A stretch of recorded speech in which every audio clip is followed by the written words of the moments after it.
네. 자, 신명기 우리 30장 15절로 우리 18절 4절 말씀입니다. 우리 한번 한 목소리로 천천히 우리 합독하겠습니다. 15절부터 읽겠습니다. 보라, 내가 오늘 생명과 복과 사망과 화를 내 앞에 두었나니 곧 내가 오늘 내게 명령하여 내 하나님 여호와를 사랑하고 그 모든 길을 행하며 그의 명령과 규례와 법도를 지키라 하는 것이라. 그리하면 내가 생존하며 번성할 것이요 또 내 하나님 여호와께서 내가 가서 차지할 땅에서 내게 복을 주실 것입니다. 그러나 내가 만일 마음을 돌이켜 듣지 아니하고 유혹을 받아 다른 신들에게 절하고 그를 섬기면 내가 오늘 너희에게 선언하노니 너희가 반드시 망할 것이라. 너희가 요단을 건너가서 차지할 땅에서 너희의 날이 길지 못할 것이니라. 아멘. 다시 아멘 하십니다. 아멘. 예, 신명기 말씀이 모세가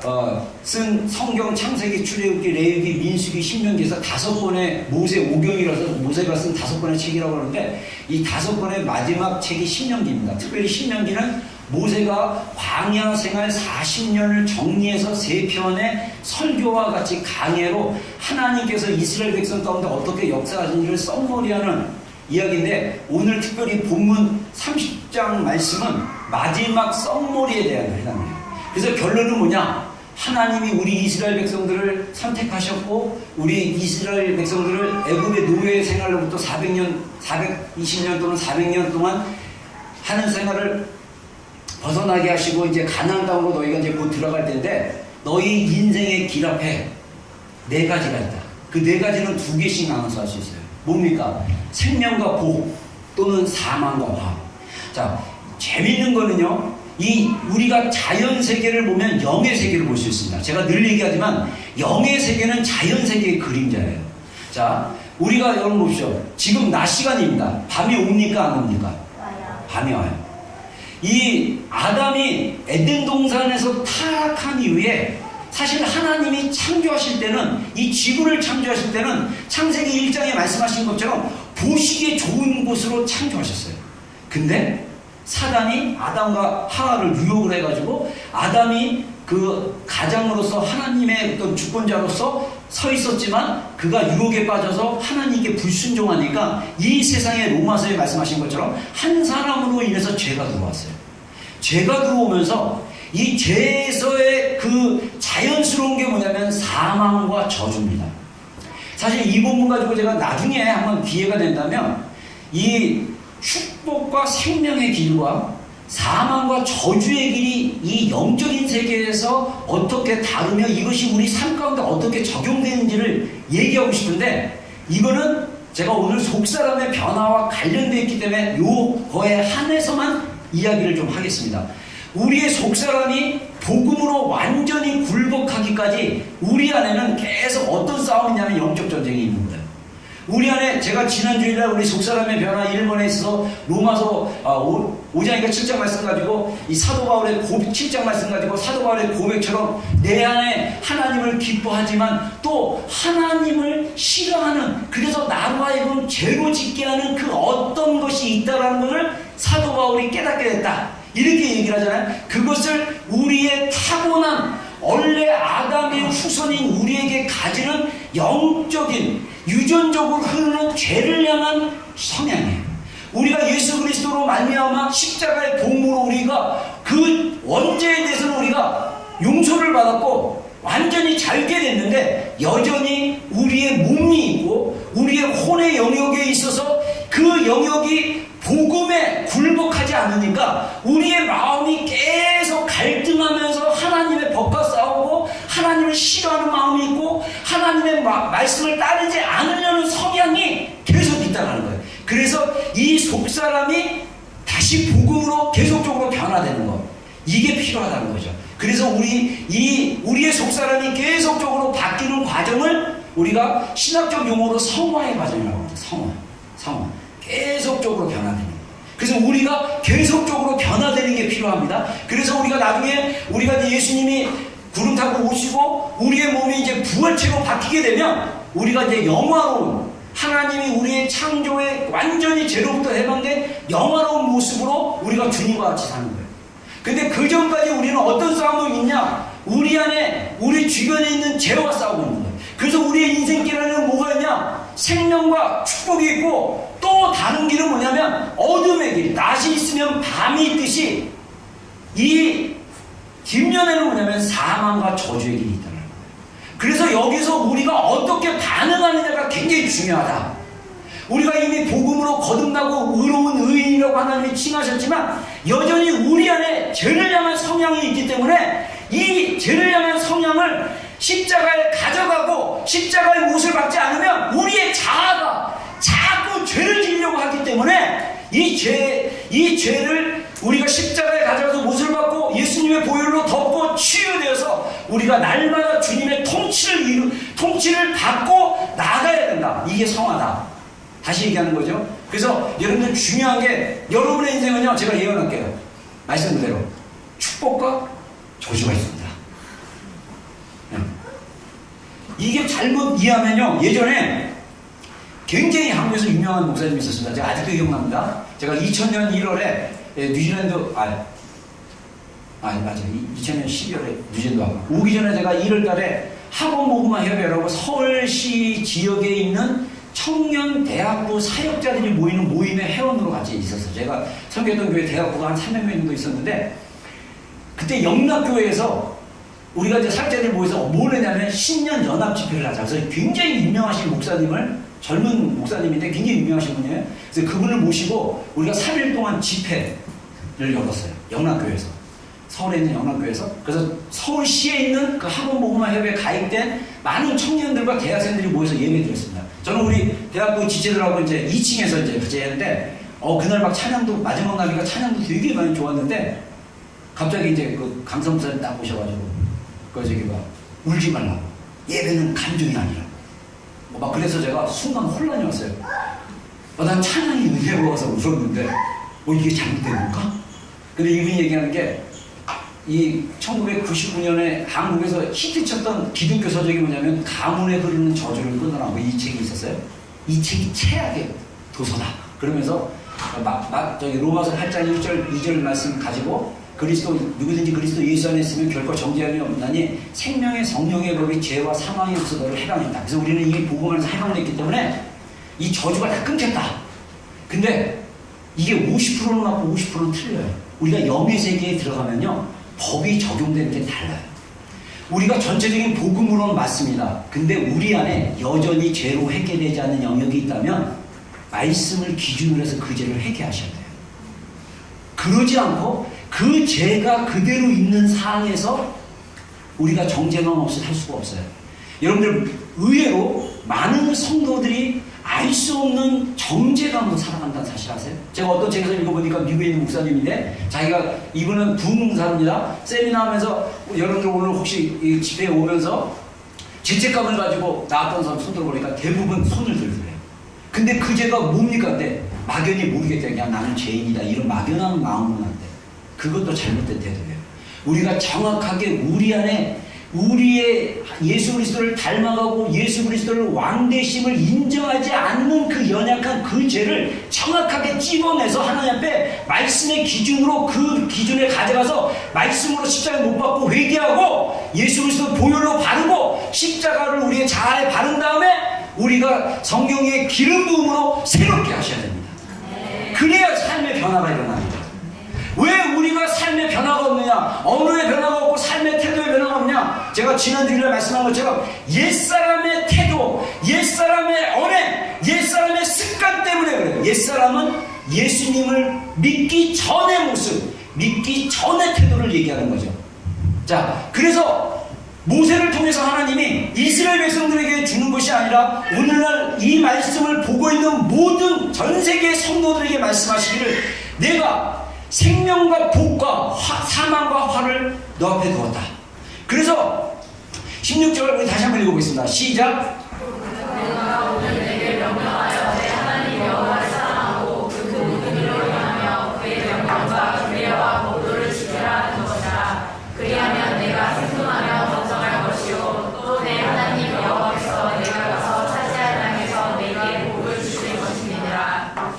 아멘. 같이 아멘 했습니다. 아멘. 예, 하나님을 먼저 사랑해야 되고 하나님께서 우리에게 명령하신 모든 길 그게 뭐냐? 그분의 명령, 규례, 법도를 지키라는 거예요. 그러면 우리가 이 땅에서 생존하게 될 것이고 번성하게 될 것이고 그리고 우리가 줄 하나님이 이스라엘 백성들에게 가나안을 주시지 우리 인생 가운데 약속의 땅이 있어요. 이게 영적으로 볼 때는 천국일 수도 있지만 이 땅에서 하나님의 통치와 하나님의 영광을 드러내고 하나님이 이 땅에 우리를 보내신 이 시대 가운데 우리에게 주신 뭔가 우리 개인 또는 교회에게 주는 가나안 땅이 있어요. 이 땅에서는 뭐가 있어야 되냐? 영적 전쟁이 있어야 돼요. 왜냐하면 이 땅에는 이 어둠의 세력들이 장악하고 있기 때문에 우리가 군대를 위해서 영적으로 싸워야 되고 우리 개인적으로는 우리 마음이 가나안 땅처럼 하나님의 천국을 누리고 하나님의 생명과 하나님의 은혜와 하나님의 능력을 누려야 되는데 우리 안에 기쁨이 많이 없고 우리 안에 즐거움이 없고 우리 안에 늘 슬픔과 좌절과 절망과 그 막연함과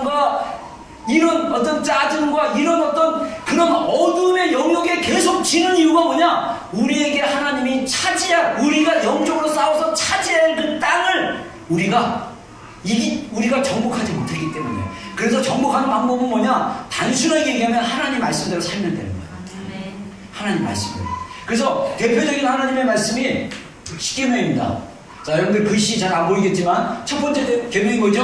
너는 나 외에 다른 신을 내게 두지 마라. 두 번째 우상 만들지 마라. 세 번째 하나님의 이름을 망령되게 부르지 말라. 네 번째 안식일을 기억하며 거룩하게 지켜라. 내 부모를 공경하라. 살인하지 말라. 간음하지 말라. 도적질하지 말라. 이웃에 대하여 거짓 증거하지 말라. 내 이웃의 집을 탐내지 말라. 자, 여기서 원래는 다섯 개 들어가면 좋은데 이 그림에서는 6개를 이쪽으로 몰았는데 이거는 우리가 삶 속에서 우리 관계 안에서 해야 될 행위라고 생각해서 이렇게 분류한 것 같아요. 근데 우리가 4가지 계명은 하나님을 위해서 우리가 지켜야 되는 건데 이 4가지 계명에서 우리가 사람의 관계 안에서 우리가 행하고 행하지 말아야 될 것에 대해서 하나님이 말씀을 줬는데 그 기준점이 뭐냐면 내 부모를 공경하는 거예요.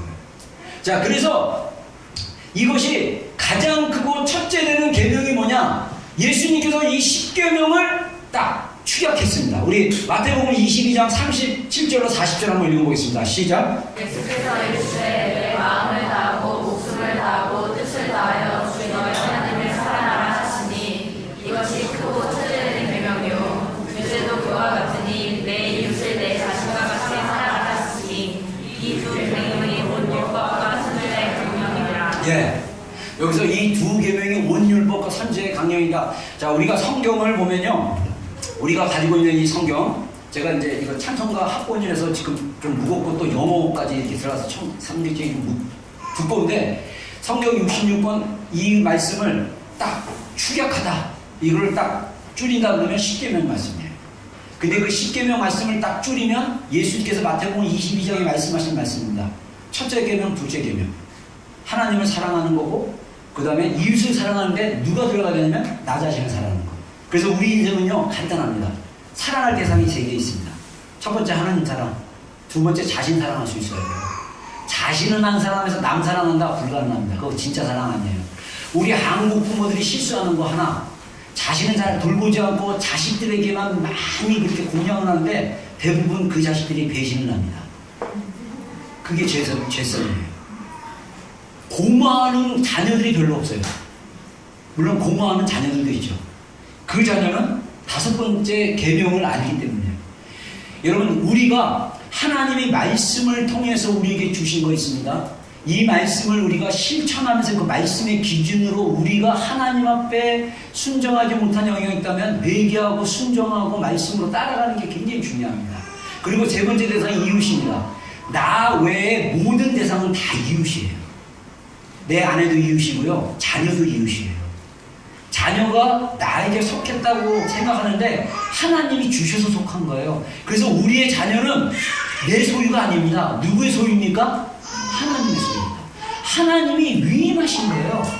우리 부모들에게 엄마가 돼서 이 아이를 이 땅에서 잘 키우고 양육해서 이 아이가 독립해서 가정을 이룰 때까지, 하나님을 경외하는 가정을 이룰 때까지 네가 잘 돌봐달라. 네가 엄마 되라, 아빠 되라. 여러분, 그래서 자식을 가지고 있는데 이 자식 중에 힘들고 어려워도 여러분이 충분하게 감당할 수 있는 능력을 하나님이 또한 주셨기 때문에 여러분의 자녀를 주신 거예요. 그래서 우리가 절망할 필요 없어요. 결혼은 조금 다른 영역이에요. 선택이에요. 운명적 만남 없습니다. 하나님의 섭리 가운데 선택한 거예요. 중요한 것은 선택하는데 책임을 져야 됩니다. 그래서 여자들은, 자매들은 남편의 그 통치권, 주권을 인정하는 거고, 형제들은 자매를 사랑하는데 주님이 교회를 사랑하는 것처럼 자매를 사랑하는, 아내를 사랑하는 그 원리가 있는 거예요. 그래서 우리 인생은요, 하나님이 우리를 갖다가 하나님이 우리를 창조하신 목적이 뭐냐면, 하나님이 우리와 사랑의 교제를 나누려고 창조하셨기 때문에 우리 인간의 본성의 깊은 곳은 사랑에 대한 갈망이 있어요. 이 죄인들도 사랑받고 싶어요. 근데 그 사랑의 대상이 하나님이 먼저 돼야 되고, 하나님의 사랑을 경험하고 나서 자신을 사랑하고, 자신을 사랑하고 나서 자연스럽게 아내를 사랑하고 자녀를 사랑하지 않으면, 이 순서가 잘 되지 않으면 우리가 온전한 사랑을 살 수가 없는 게 우리 인생입니다. 여러분, 우리가 정말 하나님의 이 말씀대로 살아가는 것은 뭐냐? 원리를 잘 이해하면 돼요. 인생은 어떻게 보면 심플해요. 굉장히 복잡한데 이것도 공식으로 풀면 간단합니다. 생명과 축복의 인생이 있고 사망과 저주의 인생이 있어요. 그냥 심플해요. 심플하게. 자, 우리가 하나님 앞에 갔을 때 결산하면 어떻게 살았느냐? 하나님이 주신 축복으로 그 생명을 누리며 살았느냐? 순종하며 살았느냐? 아니면 하나님이 그렇게 좋은 조건과 환경을 줬음에도 불구하고 맨날 남 탓하고 하나님 탓하고 자기 책임 안 지고 말씀 순종하지 않고 살면 그 사람의 인생은 출발은 좋았으나 저주로 갈 수 있다.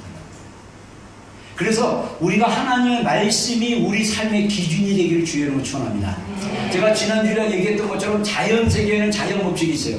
여러분, 이 세상에 우리가 살고 있는 이 세상은요, 이 자연 세계가 대로 이렇게 법칙대로 살면 아무 문제가 없어요. 자, 제가 차를 끌고 다닙니다. 제가 예전에 저희 어떤 후배가 자기 결혼하면서 좋은 차 사게 됐다고 티코를 저한테 선물로 줬어요.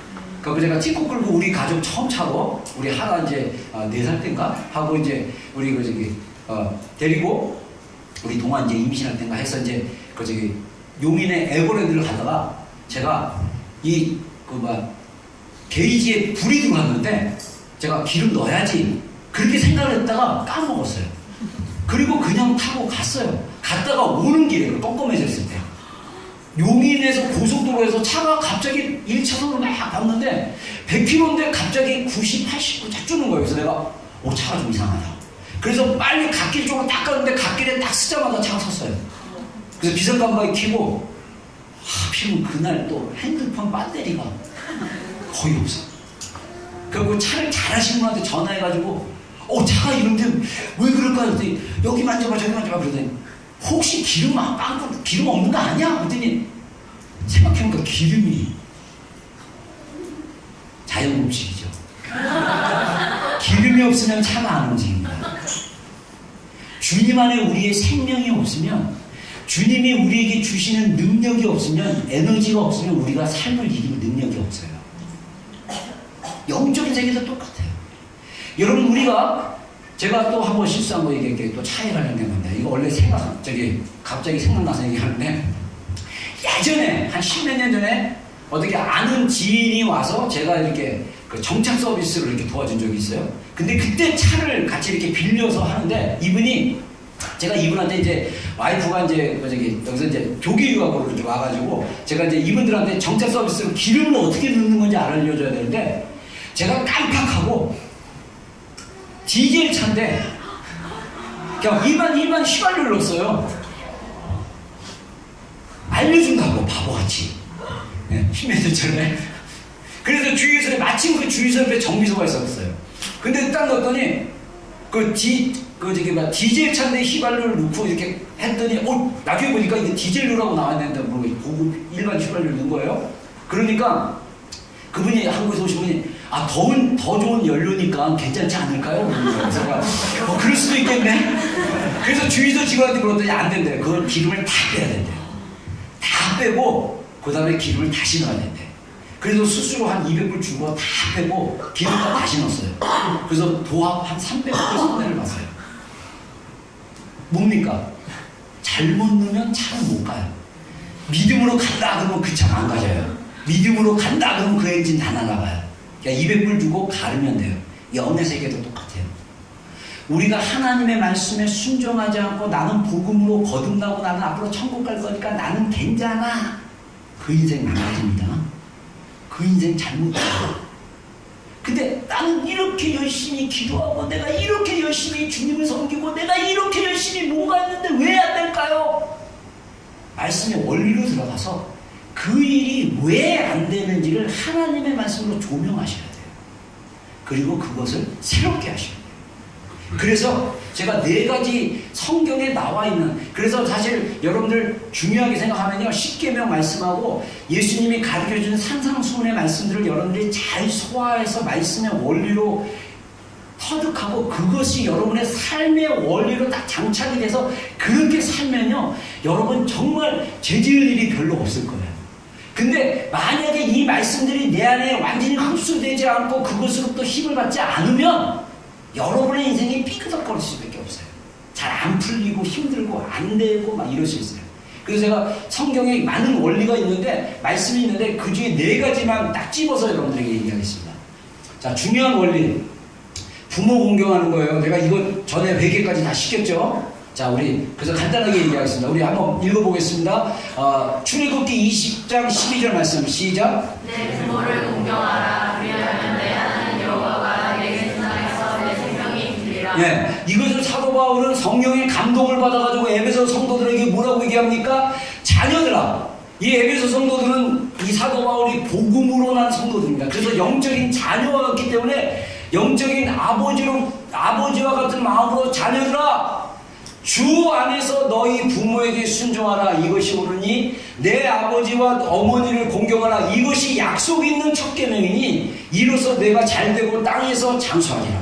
자, 여러분들 이 땅에서 잘 되기를 원하면, 그리고 오래 살기 원하면 부모 공경하셔야 돼요.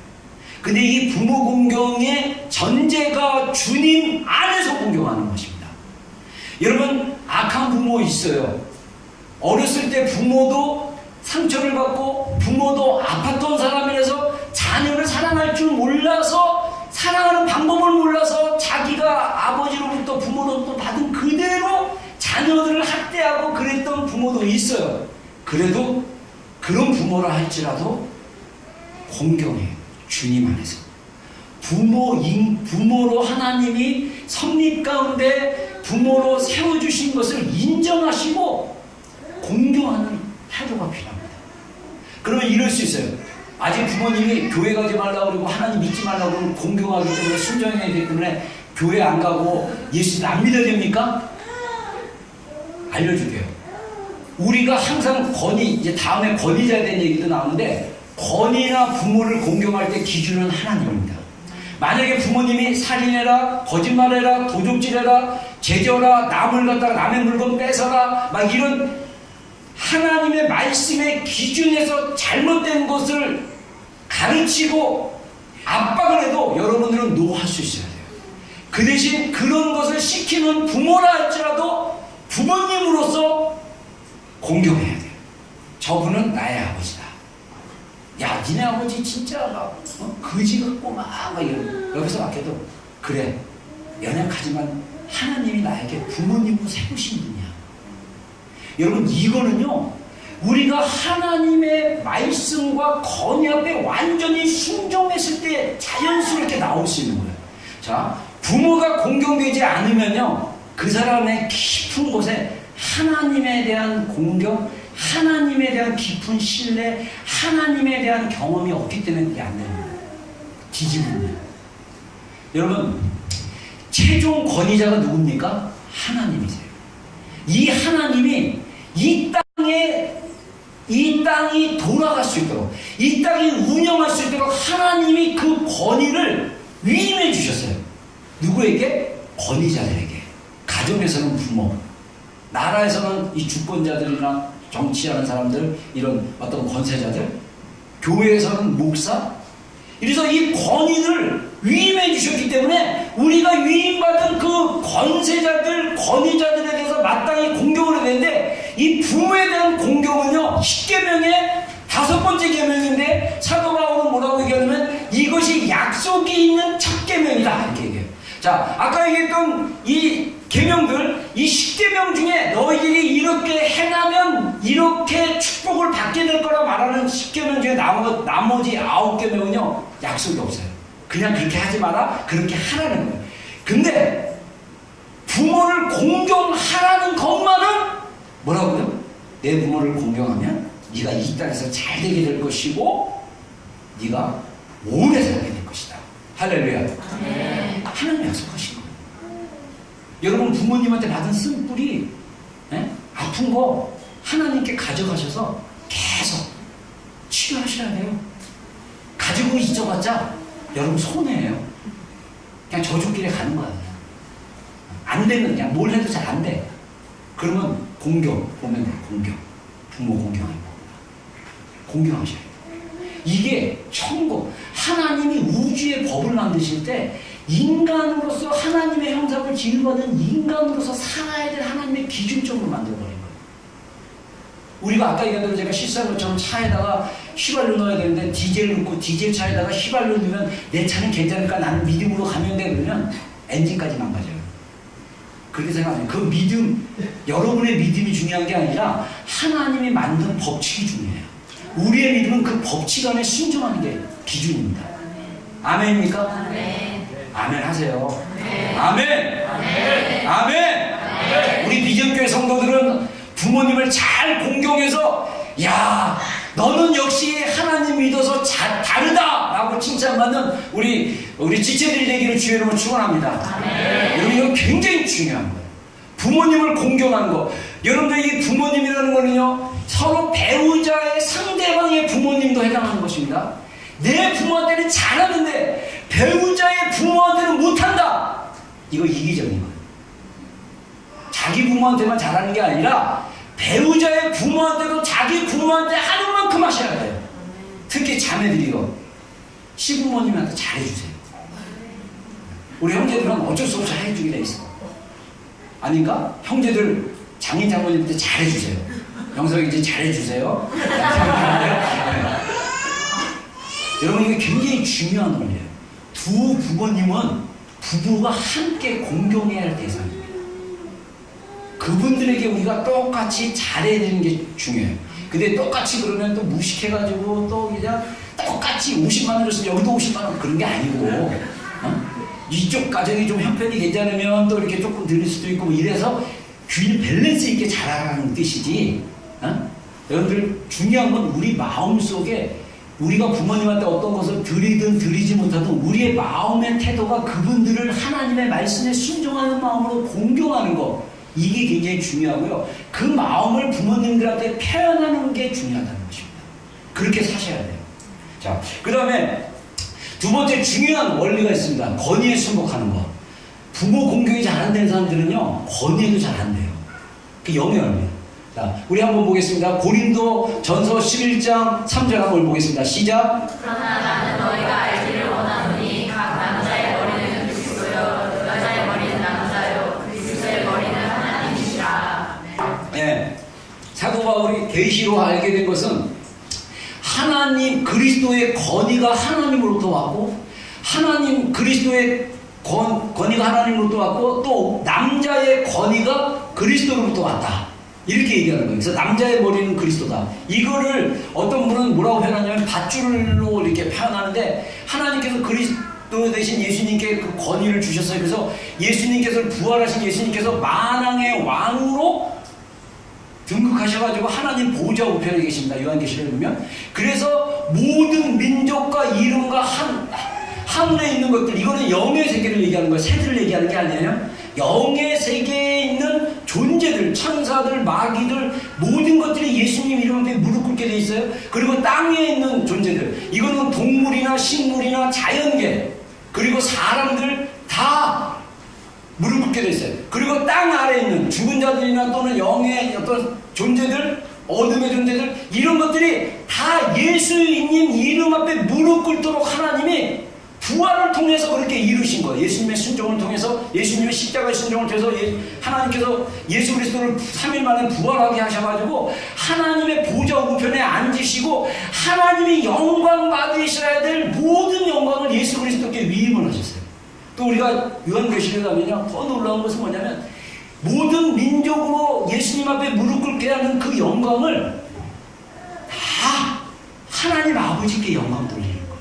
마지막 절정이 이 두 분이, 그리고 성령님 이 세 분의 친밀함과 이 사랑은 너무 파워풀해요.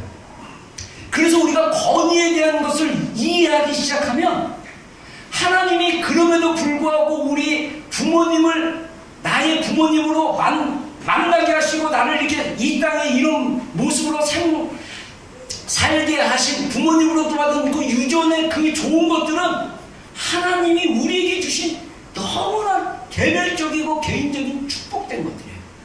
이거에 대해서 우리가 감사하고 공경해요. 그래서 우리가 하나님에 대한 권위에 대한 정확한 이해가 있으면 자연스럽게 우리가 부모님을 공경할 수 있어요. 그리고 그렇게 부모님을 공경할 수 있는 사람들이 누구를 또 존경하고 공경하냐면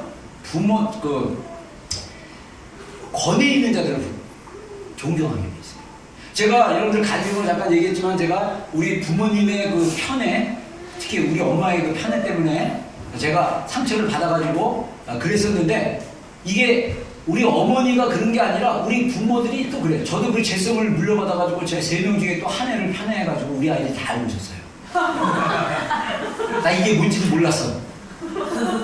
근데 이게 세대에서 흐르는 이 패턴, 여러분들도 가만히 보세요.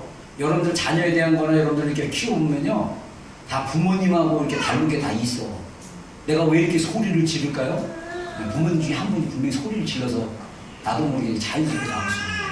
여러분, 중요한 거는 이 권위에 대한 것이, 제가 하나님을 깊이, 하나님 만나고 신학교 가기를 결정하고 신학교 갔다가 십자가의 사랑을 경험하고 나서 하나님의 사랑을 경험하고 나니까 권위 앞에 순종해야 되는 것을 제가 깨달았어요.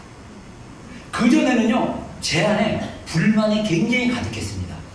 가정에 대해서 부모에 대한 불만이 있다 보니까 이 불만이 어디로 향하냐면 나라로 향하게 됐어요.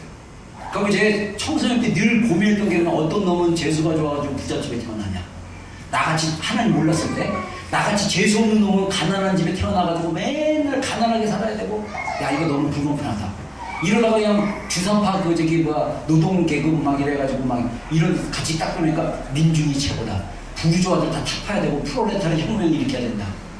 제가 청년 때 그걸 먹기 시작했어요. 그래갖고 늘 저는 이 권위자, 죄송합니다, 박정희 대통령, 전두환 대통령, 노 대통령 되게 싫어했어요. 그래가지고 제가 기도할 때 하나님께 따졌잖아요. 하나님, 저 전두환 대통령, 진짜 그래서 막 기도하는데 막 그런 마음 드는데 하나님이 저한테 성령을 어떻게 계시는 줄 아세요? 나는 전두환 대통령, 전두환도 사랑하는 하나님이다. 저는 거기서 너무 충격받았어요. 그러면서 전두환 대통령이 연대 복잡한 정치 상황이 있어요. 내 막 쿠데타 일으켜가지고 정치 잡고 막 그냥 정권 유지하려고 막 민주운동 한 사람들, 그 중에 많은 사람들이 빨갱이지만 민주운동 하는 사람들 막 강제로 억압하고 막 요즘 국가정보부인데 지금 옛날에 안기부였거든요. 안기부는 국가정보원이었죠. 정보부. 남산이라는 곳에 가면요, 지하가 있었고 거기서 사람들 고문하고 막 그래가지고 거기서 막 죽어나고 사람들 정신 돌고 막 그 권력 때문에 그 나쁜 짓 한 걸 알기 때문에 제가 특히 그 광주 5.18 광주 때문에 제가 그때 제가 이제 5.18 광주 사건 있고 나서 10년 만에 MBC에서 이제는 말할 수 있다고 해서 강주에 일어난 거를 딱 이렇게 레포트를 하고 나서 제가 그거를 보고 나서 그 루포를 보고 나서 제 안에 기도실에 있는데 막 화가 막 너무 올라왔어요. 그러면서 막 기도를 하는데, 사실 내가 입을 열어서 얘기를 하는데 제가 내적으로 주님과 대화하고 있었던 거예요. 하나님 강조를 막 이런 데 있는데 전두환 전 대통령이 그때는 전두환이가 막 이랬는데 이래도 하나님 막 그래서 제 안에 막 분노가 있는데 하나님이 나는 그런 죄인도 용서할 수 있는 하나님이다. 네 안에 그 분노를. 근데 생각해보니까 되게 웃겨요. 저 강주에 지인이 없거든요. 진짜 컸어요. 근데 왜 내가 거기에 분노를 해가지고 미움이 들어와가지고 막 분노가 막 일어나가지고 놀라운 거는요, 제가 입을 열어서 그거 말한 적 없어요. 기도하는데 하나님이 그걸 깨닫게 해주신 거야. 그래서 내 안에 잘못된 분노, 건의를 향한 분노, 그거 정결하게 만드시더라고요. 그리고 나서 제가 전도사 시절에 제가 많은 교회 부교육장이 있었어요. 저도 부당하게 우리 담임 목사님한테 부당한 대우를 받거나 막 이런 경험을 하는데 제가 그때마다 하나님 저한테 말씀하셨어요. 내가 위임한 목사다. 너는 거기에 순종해라. 물론 그분이 말씀에 준에서 잘못된 걸 하면 제가 일단 그 부분은 제가 이제 그냥 일단은 조심스럽게 해요. 근데 제가 그 원리를 배웠어요. 목사님이 세우신 그 교회 안에 하나님이 세우신 머리는, 교회 머리는 그리스도인데 그 그리스도에게 주신 담임 목사의 영적인 권위가 있어요. 그 권위를 위임받은 목사가 그 교회에서 일어나는 모든 영적인 원리와 영적인 것에 책임을 져야 돼요. 그래서 그 권위를 받은 목사가 청년부, 주일학교, 학생부, 그 다음에 신방 이런 사역들을 위임해주면 그 위임받은 목회자들은 그 목사님의 권위 아래서 순종하면서 해야 돼요. 근데 이게 되지가 않으면 우리가 잘못하면 권위자들을 판단하기 시작하면 좀비부의 순종을 꼭 읽어보십시오. 12챕터에서 계속 얘기하는 게 뭐냐면 권위 아래 순종하지 않으면 마귀가 틈을 타서 독을 먹는 게 돼요. 교만해지기 시작하고 그 다음에 권위자를 판단하기 시작하고 그리고 자기 목회를 하려고 하면 문제가 생기는 거예요. 저는 감사하게도 우리 정 목사님 갑자기 하나님 보내주셔가지고 우리 작년부터 해가지고 정 목사님이랑 같이 사역을 하고 있는데 정 목사님 같이 우리 또 이호희 사모님처럼 이렇게 귀한 부교육자가 없어요. 정말 우리 박수 한번 칩시다. 우리 너무 이렇게 주님을 사랑하는 목사님이 없어요. 사모님이랑 나랑 비슷하게. 아니면 나보다 더 주님의 기준으로 더 깊이 사랑할 수도 있지만 그리고 무엇보다 이 말씀의 권위 앞에 순종할 줄 알아요. 저는 진짜 우리 정 목사님하고 사역하면서 하나님이 우리 교회 가운데 이 짧은 기간이지만 하나님이 주신 복들이 있어요. 저는 그걸 볼 수 있어요. 여러분 우리 성도들이 또 누리는 혜택들이 있어요. 근데 정말 감사한 건요, 이 두 분이 하나님이 저에게 위임한 그 권위에 대해서 정확하게 순종할 줄 아시는 거예요. 여러분 이거는요 주님으로부터 배워야 돼요. 제가 부교육자로 많은 교회를 사역하면서 제 안에 수많은 갈등이 있었어요. 하나님은 목사님한테 순종하라고 하는데 목사님 목회가 되게 마음에 안 드는 거야. 내가 뭔가 하면 바뀔 것 같아. 근데 그게 교만인지도 몰랐어요. 근데 알고 봤더니 그게 교만이에요. 그 자리에 서봐요. 그게 되는 게 이게요 진짜 숫자 많고 적은 게 문제가 아니에요. 우리 성도들도 그러고요 목사들도 이게 영적인 세계를 잘 이해 못하면 오해하는 게 굉장히 많아요. 작은 교회 목사든 큰 교회 목사님이든 담임 목사들은 하나님이 주시는 영적 권위의 그 권세에 위임받은 권세는 똑같아요. 근데 그 권세를 가지고 우리 목회자들이 기도하고 하나님께 순종하고 그래서 우리의 목회 가운데 하나님께서 역사하시고 열매 맺게 하시고 자라게 하시는 그런 내용들은 다르라 할지라도 일단 하나님이 우리에게 주신 권세는 동일합니다. 그래서 우리가 신약 성경에 권위를 얘기할 때, 권세를 얘기할 때 두 가지 헬라어를 얘기하는데 첫 번째는 뭐냐면 엑수시아예요. 엑수시아는 뭐냐면 위임받은 권세입니다. 그래서 마태복음 28장에 예수님께서 제자들을 모아놓고 19장 20절에 뭡니까? 내가 하늘과 땅의 권세를 받았으니, 하늘과 땅의 엑소시아를 받았으니, 그러므로 너희는 가서 모든 족속으로 제자를 삼아. 다시 말해서 예수님께서 하나님으로부터 받은 그 권세, 그 위임받은 권세, 하늘과 땅을 다스리는 권세를 제자들에게 위임을 했어요. 그래서 제자들이 그 권세를 가지고 나가서 모든 족속으로 제자를 삼고, 예수님께서 가르쳐 지키게 하는 모든 것들을 칙례를 주고 가르쳐 지키게 하는 거예요. 이게 제자들이 권세를 받았듯이 우리 성도들도 권세를 받았어요.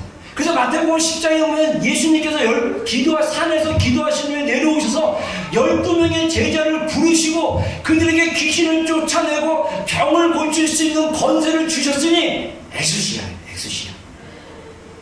위임받은 권세입니다. 여러분, 우리 그리스도인들에게는요, 영적인 세계로 들어가면 우리 그리스도인들에게는요, 예수님이 우리에게 주신 권세가 있어요. 그 권세는 뭐냐? 위임받은 권세는 뭐냐? 영의 세계에서 축복하고 영의 세계에서 영적인 싸움에서 싸울 수 있는 권세가 있습니다. 여러분, 특별히 아버지들이 가는 권세는요, 엄청나요. 아버지들이 자녀들을 축복하고 아내를 축복하는 게 굉장히 중요하고요, 이 권세자들이 정말 중요한 게 이 주둥이 조심해야 돼요. 입 조심해야 돼요. 목사 우리도 입 조심해야 돼요. 왜냐하면 권세자들이 내뿜는 저주가 진짜 잘못하면 임할 수도 있기 때문에. 반대로 권세자들이 하는 축복이 임할 수 있어요. 창세기 12장은 우리가 복음의 어떤 축복의 원형으로 보고 있는데, 축복의 원형으로 보는데 하나님이 뭐라고 합니까? 아브라함에게 축복하실 때 어떻게 했죠? 너를 저주하는 자를 내가 저주하고 너를 축복하는 자를 내가 축복하겠다. 자, 다시 말해서 우리가 권세자들을 저주하고 우리 부모를 저주하면 그 저주가 누구에게 옵니까? 나에게 와요. 여러분, 그래서 특히 부모님, 사역자들 판단하지 마십시오. 하나님께 가져가세요. 하나님께 가서 하나님이 판단하시고 하나님이 직접 행하셔야 돼요. 여러분, 이게 영의 원리예요. 여러분, 이 부모 공경하고 권위에 순종하는 거, 권위 앞에서 여러분들이 입 조심하는 거, 권위 앞에서 그 입을 가지고 여러분들의 자녀와 아내들을 축복하는 거, 엄마들이 자녀들을 축복하는 거, 이런 영적인 권세 앞에서 여러분들의 입을 사용하는 데 있어서 이 주어진 위임된 권세가 있기 때문에 이 권세를 가지고 여러분들 잘 사용하는 게 굉장히 영적으로 중요하다. 이걸 얘기하고 싶고요. 두 번째, 이 권위해주는 헬라어 단어가 뭐냐면 두나미스라고 그래가지고 사도행전 1장 8절에 오직 성령이 너희에게 임하시면 너희가 권능을 받고 했을 때 이 권능이 두나미스예요. 이거는 다시 말해서 하나님이 주시는 영적인 파워예요. 우리 모든 그리스도인이 위임받은 권세가 있는데 이 위임받은 권세를 제대로 사용할 줄도 모를 뿐 아니라 하나님이 성령님을 통해서 주시는 두나미스, 이 다이너마이트라는 말이 거기서 나왔는데 다이너마이트처럼 폭발적으로 주시는 성령의 능력을 경험하지 못해요. 많은 그리스도인들이. 교회가 그거를 경험하지 못해서 교회가 시원찮고 교회가 교회답지 못하고 성도들이 성도답지 못하는 이유는 뭐냐? 하나님이 위임해 주신 엑소시아의 권세에 사용하는 방법도 모르고 그걸 어떻게 받은지도 모르고 그리고 우리에게 주시는 성령의 능력을 모르기 때문에 그러는 거예요. 그래서 우리가 이 두 가지 능력을 가지게 되면 하나님이 우리 인생 가운데 하나님의 일을 우리를 통해서 일하실 거예요. 엄청납니다. 여러분, 권위 앞에 순종하는 우리 비전교회가 되기를 주의를 축원합니다. 자, 그래서 성경에 뭐라고 합니까? 로마서 13장 1절과 2절 다 같이 한번 읽어보겠습니다. 시작. 각 사람은 위에 있는 권세들에게 복종하라. 권세는 하나님으로부터 나지 않음이 없나니 모든 권세는 다 하나님께서 정하신 바라. 그러므로 권세를 거스르는 자는 하나님의 명을 거스르니 거스르는 자는 심판을 자초하리라. 예. 자, 거스르니까 권세자들에게 말했던 그 명령을 거절하면 뭐가 온다고요? 심판이 온다고 했어요. 심판. 이 말은 뭐냐면 여러분들이 그 권세자, 자, 여러분들 오해하지 마세요. 제가 여러분들 이것 좀 해줄래요 하는 거는요, 저는 명령이 아니에요. 권유예요. 명령은 다른 거예요. 제가 여러분들에게 분명하게 얘기한 건 주일날 예배 잘 지켜라, 이거는 진짜 명령은 아니지만 말씀을 가지고 대응하는 거예요. 근데 이렇게 개인적으로 교회 일이나 뭘 이렇게 부탁할 때는 권면이에요. 그러니까 명령하고 권면하고는 달라요. 그래서 여러분들이 노할 수 있는 자유가 있어요. 무조건 목사님이 시켰다고 무조건 노 얘기하는 게 아니라 기도해보고 예스 할 수 있으면 예스 하시면 돼요. 저 상처 안 받아요. 저는 괜찮아요. 저는 하나님 감동 주면 하는 거라서 여러분들이 선택에 따라 다를 수 있어요. 근데 명령은 달라요. 하나님이 주시는 오더는 달라요. 그래서 이 명령에 불순종하면 심판이 온다. 이거는 뭐냐면 하나님의 판단이 있는다. 이런 의미로 우리가 보면 되고요. 자, 그 다음에 심는 대로 거두는 거. 이거 굉장히 중요합니다. 한번 읽어보겠습니다. 시작. 스스로 소리지 말라. 하나님은 없으면 우리를 받지 아니하시나니 사람이 무엇으로 심든지 그대로 거두리라. 자기의 육체를 위하여 심는 자는 육체로부터 썩어질 것을 거두고 성령을 위하여 심는 자는 성령으로부터 영생을 거두리라. 우리가 선을 행하되 낙심하지 말지니 포기하지 아니하면 때가 이름에 거두리라. 그러므로 우리는 기회 있는 대로 모든 이에게 착한 일을 하되 더욱 믿음의 가정들에게 할지니라. 심는 대로 거두는 거예요.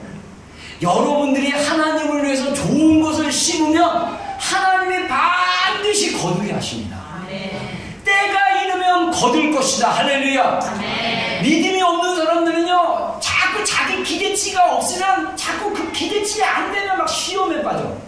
견뎌야 될 시간. 견디면 거둬요. 제가 이번 주 우리 목회자들 모임도 있어가지고 같이 나누면서 이렇게 하다가 제가 하나님 앞에 또 감사했어요. 여러분 지금 제 사역의 열매들이 지금 나타나기 시작한 것 같습니다. 할렐루야. 여러 영역에서 할렐루야. 예, 우리 성도들의 변화들이 일어나고 있고요. 우리 교회 가운데 하나님의 일하신 일이 더 보여지고 있고요. 할렐루야. 그리고 우리 또 이 교회 안에 재정들이 조금씩 늘기 시작하면서 이 재정의 기름 부분들이 있기 시작하면서 저도 재정적 혜택을 받고요. 더 감사한 거는 우리 정 목사님 4월달부터 우리 이제 재정적으로 이제 또 우리 이제 했는데 정 목사님 좀 더 올려주고 정말 제 기대하고 소망하는 거는 올해 우리 정 목사님 진짜 나처럼 올해는 한 준 풀타임 정도의 사례비를 쫙 주고 내년은 될지 모르겠지만 우리 정 목사님 일 안 하고 풀타임으로 월급 받았을 때 할렐루야. 할렐루야. 그러려면 여러분들이 축복받으셔야 돼요. 간단해. 교회가 돈이 없다는 거는 둘 중에 하나예요. 성도가 자기를 부유케 하려고 돈을 쌓아놓고 하나님께 안 드려서. 그래서 누가 보면 12장인가 보면 어리석은 부자의 비유가 나옵니다. 어리석은 부자가 와 내가 돈을 많이 벌었네, 수학해서 굉장히 좋네, 내 영혼아 잘되고 내가 6번 내가 주님의 말씀, 어리석은 자여 오늘 밤 내가 너를 데려가면 너에게 있는 것이 무엇이 되겠냐. 그러면서 결론에 그 비유로 말씀하시는 뭐라냐면 하나님에게 자기에게 부유하고 하나님께 그렇지 못한 자는 이렇게 되리라. 이렇게 말씀하세요.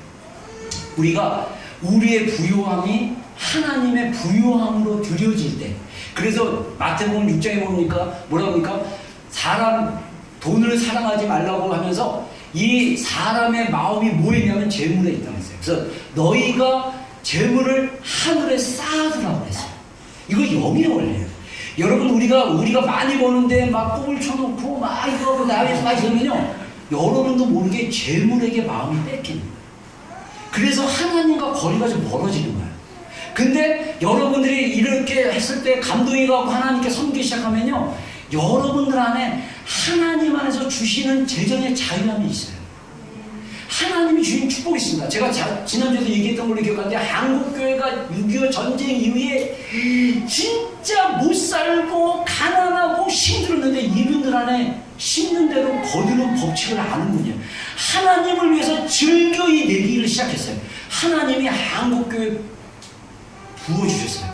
우리 박정희 대통령을 통해서 경제부흥 5단계를 만들어가지고 진짜 독일에 가가지고 그 광부와 간호사들 맨날 시체 닦고, 광부들은 독일 사람들 그 땅밑 몇백 명 들어가고 석탄 캐는 거 싫어하니까 저기 코리아라는 그 전쟁에서 막 그냥 찌드는 가난한 빈국의 사람들을 데려다가 광부로 왔고 막 그런 여정에서도 우리 크리스천들이 정말 우리 민족, 우리 가족도 배굶지 않게 하더라고요.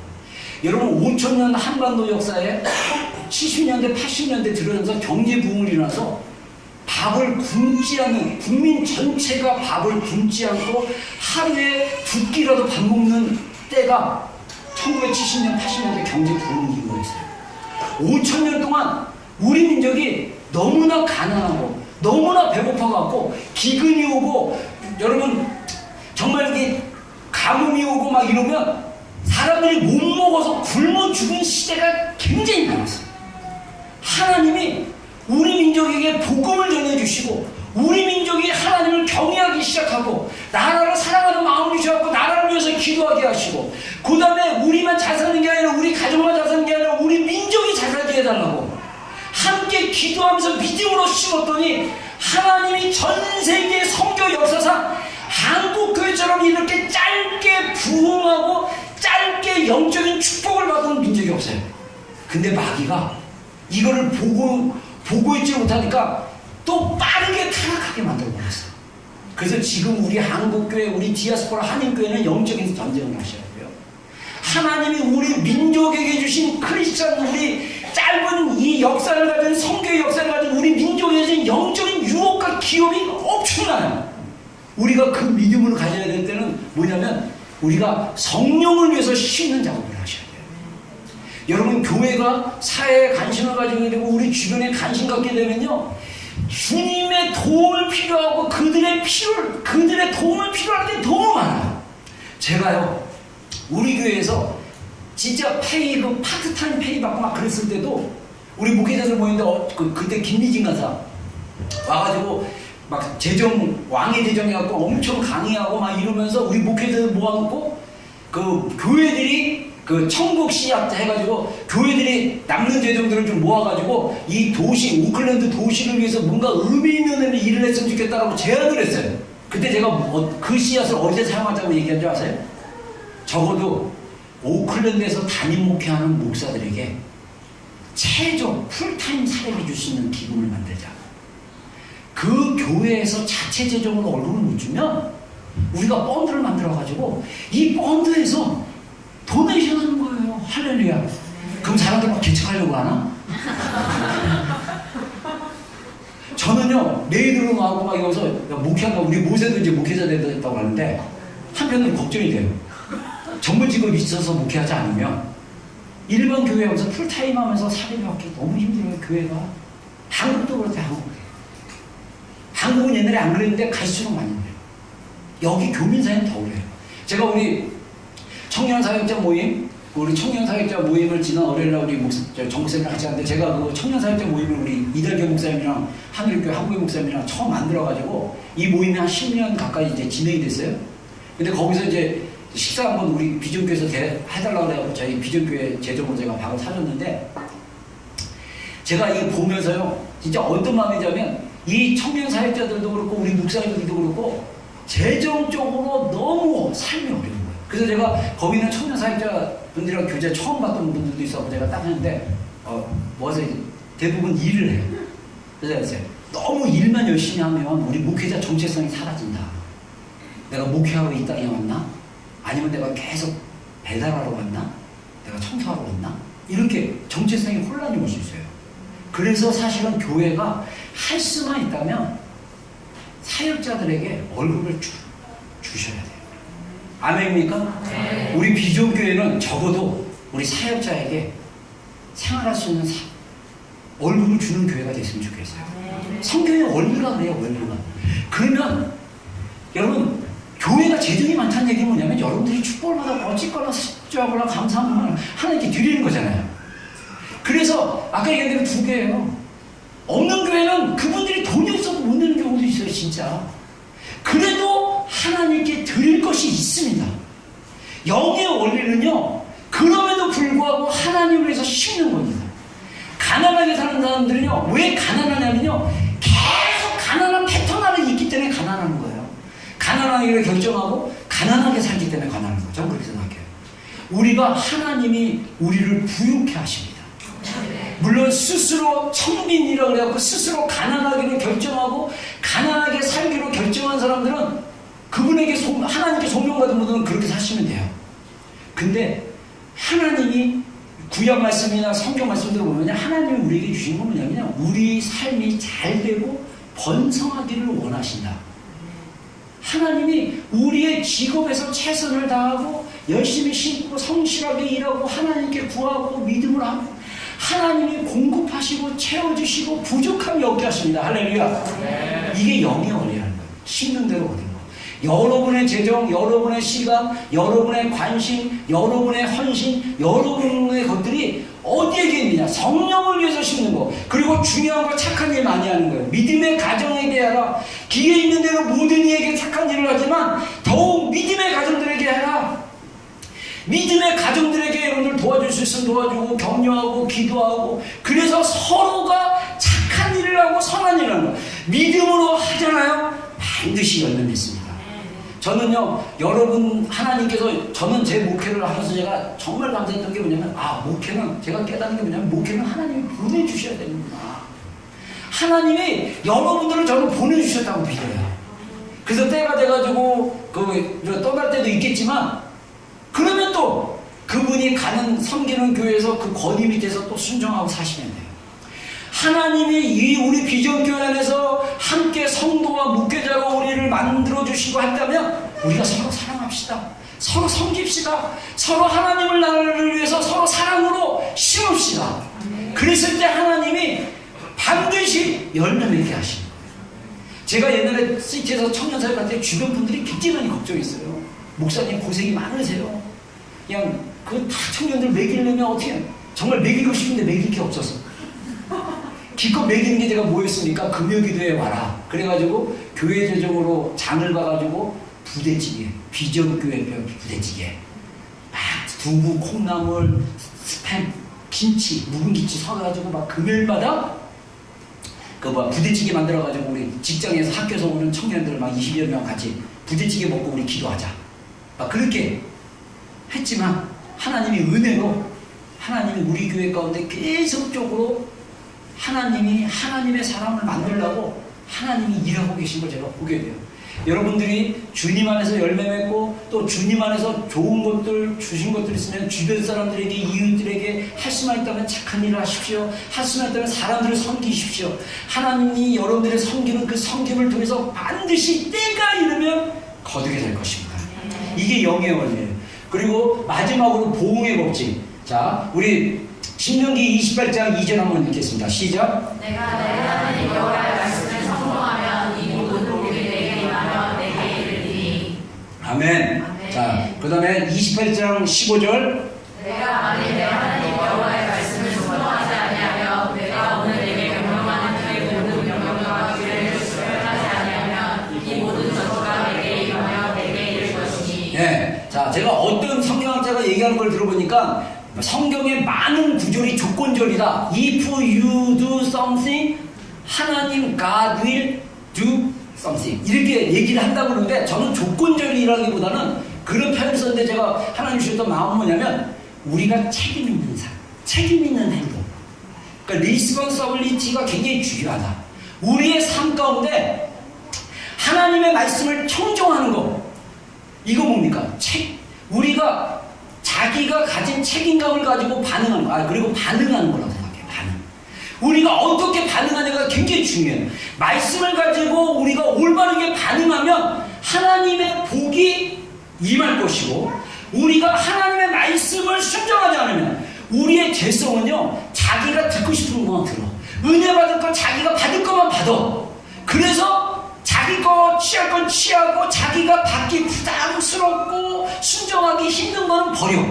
자매들, 아내를, 나를 교회를 사랑할 것처럼 사랑하잖아 하면 자매들이요 뭘 해야 되죠?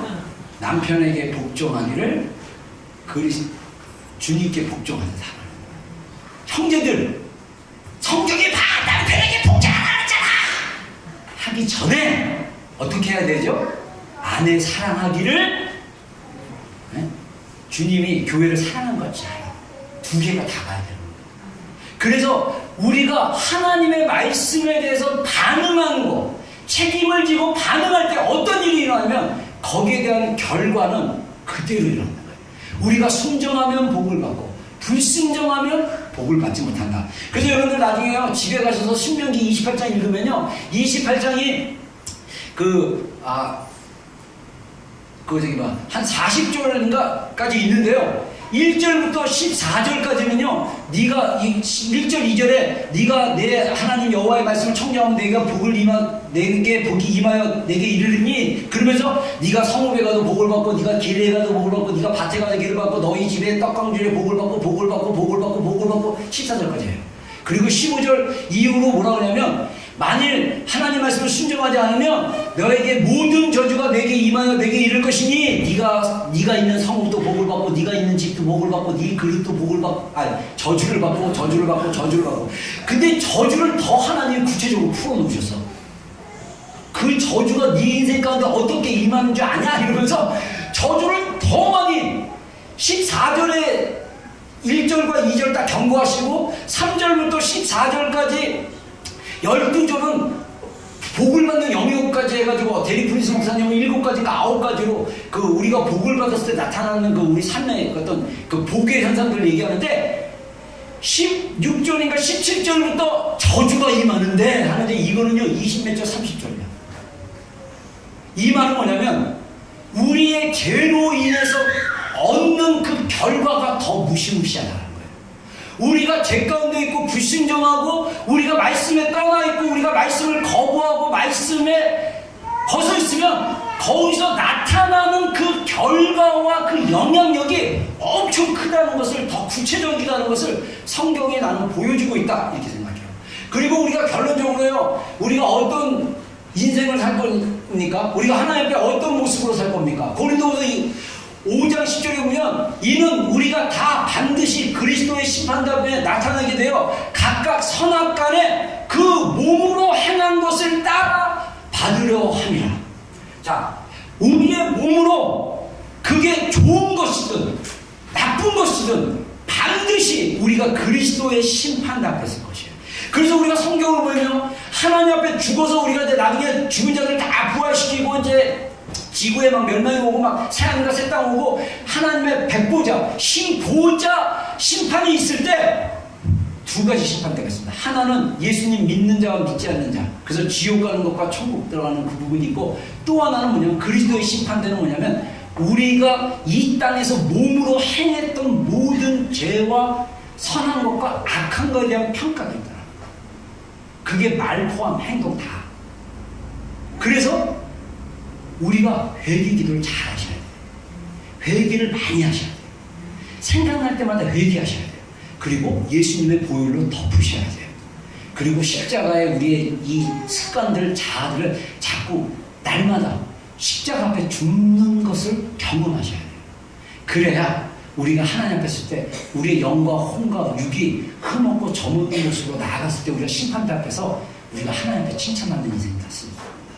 아멘입니까? 아멘. 그래서 여러분들 우리의 말씀 시간이 하나님 주셨던 감동이 당분간 우리가 설교를 듣고 말씀을 가지고 우리가 적용하는, 기도로 적용하는 시간을 갖겠습니다. 기도 사역하겠는데, 지난주에 우리 지난 주일에 했던 것처럼 우리 성령님의 계시를 구하는 기도를 하면 좋겠어요. 그래서 성령님 제가 지금 해결할 것들 있으면 보여주세요. 그래서 여러분들이 아까 얘기한 대로 부모님 공경하는 문제, 또는 권위에 대한 문제, 또 씻고 거두는 문제, 또는 여러분들이 어떻게 반응했던 문제, 여러분들 우리가 잘못 오해하면 우리 부모님들이 이렇게 안 좋아서 내가 이런 더러운 성격 갖게 돼서 나는 괜찮아가 아니라, 부모님이 어떠하든 우리가 어떻게 반응하느냐에 따라 우리 인생의 태도가 달라져요.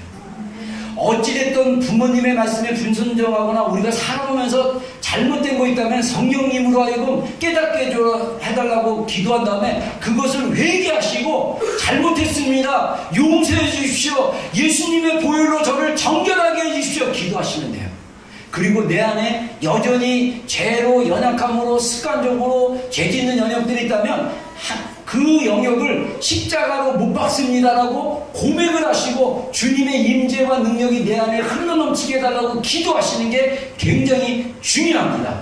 그래서 저는요, 제가 깨달은 건 뭐냐면, 우리가 기도할 수 있고 우리가 우리의 목소리로 믿음으로 가지고 기도하면 하나님은 살아계신 분이기 때문에 그 기도를 통해서 우리 가운데 역사하시는 분입니다. 그래서 우리가 찬양 하나 하고 우리 기도 한 시간 갖겠습니다. 우리 약할 때 강한 대신